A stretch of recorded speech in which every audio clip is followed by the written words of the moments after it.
An apple a day kept the doctor away.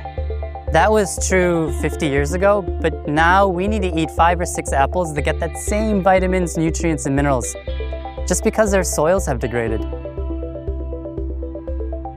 We revitalize soil health, helping to put nutrients back into soil through our technology and our services. 95% of our food comes directly from soil. So if our soils are degraded, then our food has less nutrients, and then our societies have just less health. So we think soil is probably one of the largest commodities next to water. My father was a farmer, just recognized the value of soil and soil health. And then my background's in public health and environmental sciences. So I saw how the cycle of food scraps can then turn it into healthy nutrient soil amendment, and then we could feed our communities with that material.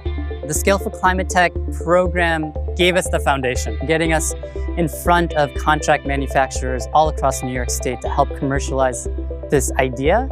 There was a contract manufacturer in Rochester called Arcworks. They were able to help us design and assemble instead of me building these in a garage on my own. And now we're at a stage that we could do 25 or 50 or even larger batches at a time. The Scale for ClimateTech program enabled us to partner with MCCI. They are a IoT-enabled company based in Ithaca, New York. It was really obvious that you weren't going to be able to use wires to get the data from the compost back to someplace central. Well, a compost pile, which is very hot. They're targeting a heat of 130 degrees, but it can get much hotter than that. And it's very acidic. It's a very bad place to put electronics.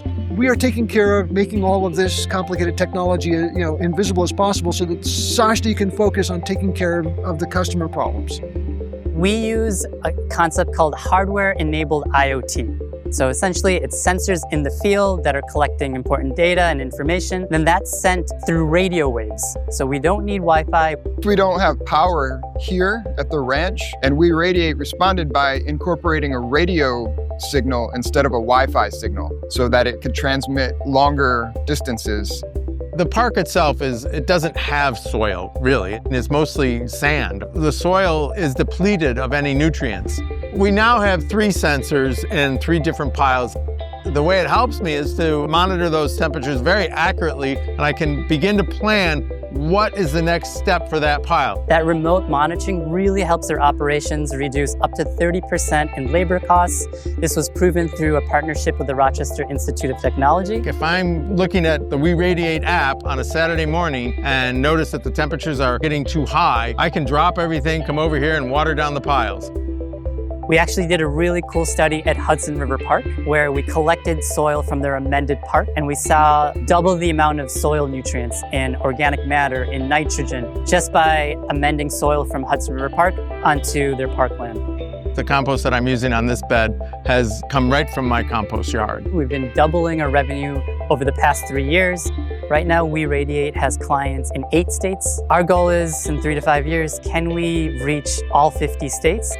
When they understand that here at Hudson River Park, they can drop their food scraps in one of those bins and it's becoming compost to be used in the park, that excites them. We're calling in all the people that we've worked with and taught to write letters to support legislation that would reduce the amount of waste that we're producing.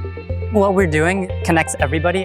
Everybody eats food. How we are connecting with the soil is touching everybody across the planet, and I think we have the resources to do good here now.